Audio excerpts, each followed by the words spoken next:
नमस्कार मित्रांनो, study spark with प्रियावर तुमचे स्वागत आहे। सर्वात प्रथम 15 ऑगस्ट स्वातंत्र्य दिनाच्या तुम्हा सर्वांना खूप खूप शुभेच्छा। आज आपण या व्हिडिओमध्ये 15 ऑगस्ट म्हणजे स्वातंत्र्य दिन तर 26 जानेवारी म्हणजे प्रजासत्ताक दिन या दिनानिमित्त काही महत्त्वाची माहिती बघणार आहोत। तर मित्रांनो, हा व्हिडिओ शेवटपर्यंत नक्की बघा। चला तर सुरू करूया। 15 ऑगस्ट 2025 हा 79वा स्वातंत्र्य दिन आहे आणि या दिवसाची थीम नया भारत अशी आहे।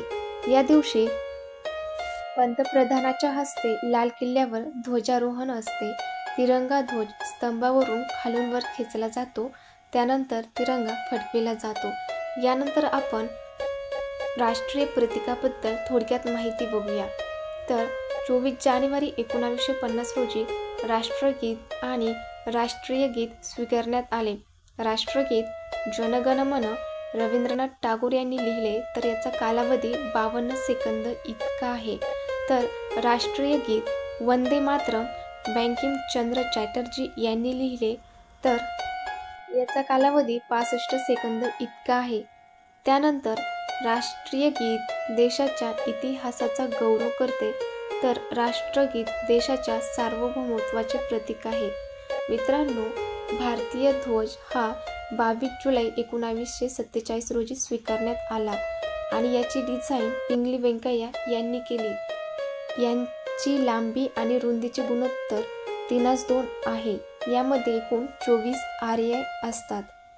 त्यानंतर सत्यमेव जयते मुंडक उपनिषदमधून घेण्यात आले आणि आपले जे राष्ट्रीय चिन्ह आहे त्यामध्ये 3 प्राणी असतात, त्यामध्ये बैल, घोडा आणि सिंह असतो।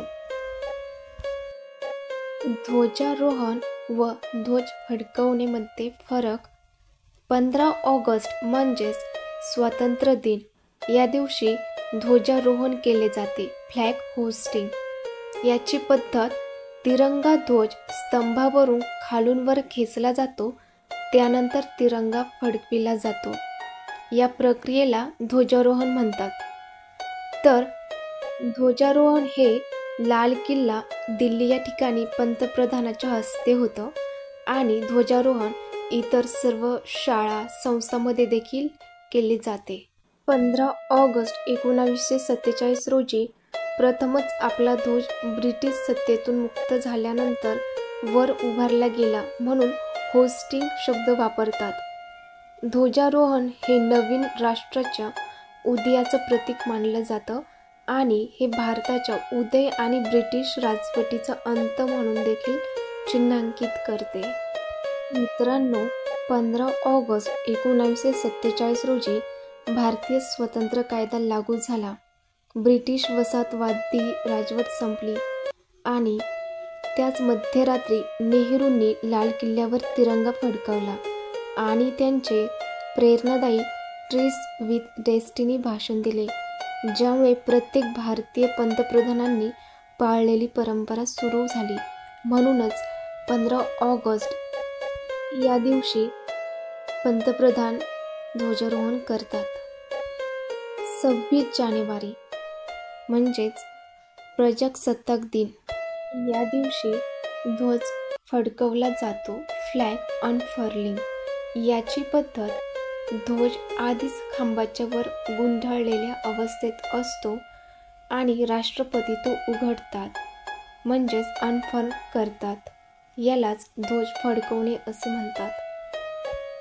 15 ऑगस्ट 1947 रोजी भारत स्वतंत्र झाला, त्यामुळे ध्वजवर नेण्याची गरज नसते, फक्त फडकवतात आणि ठिकाण कर्तव्यपथ दिल्ली या ठिकाणी राष्ट्रपतीच्या हस्ते ध्वज फडकवला जातो। 26 जानेवारी या दिवसाची निवड करण्यामागे कारण असं आहे की 26 जानेवारी 1930 या दिवशी पूर्ण स्वराज्याची घोषणा झाली होती आणि त्या दिवसाची आठवण म्हणूनच 26 जानेवारीची निवड करण्यात आली। मित्रांनो, संविधान सभेने संविधान तयार केले आणि 26 नोव्हेंबर 1949 रोजी ते आपण स्वीकारले, परंतु 26 जानेवारी 1950 रोजी ते पूर्णपणे लागू झाले। ज्यामुळे देशात कायद्याचे राज्य सुरू झाले। तर मित्रांनो, अशा प्रकारे 15 ऑगस्ट म्हटलं तर लाल किल्ल्यावर दिल्ली या ठिकाणी पंतप्रधानाच्या हस्ते ध्वजारोहण केले जाते आणि राज्यात मुख्यमंत्री यांच्या हस्ते ध्वजारोहण केले जाते।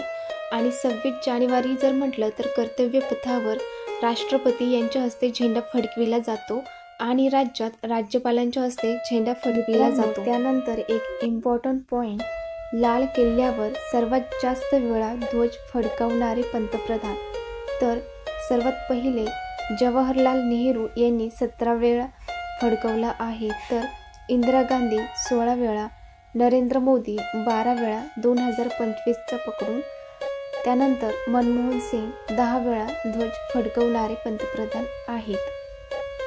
मित्रांनो, अशा प्रकारे स्वातंत्र्य दिन आणि प्रजासत्ताक दिन याबद्दल आपण थोडक्यात माहिती बघितली।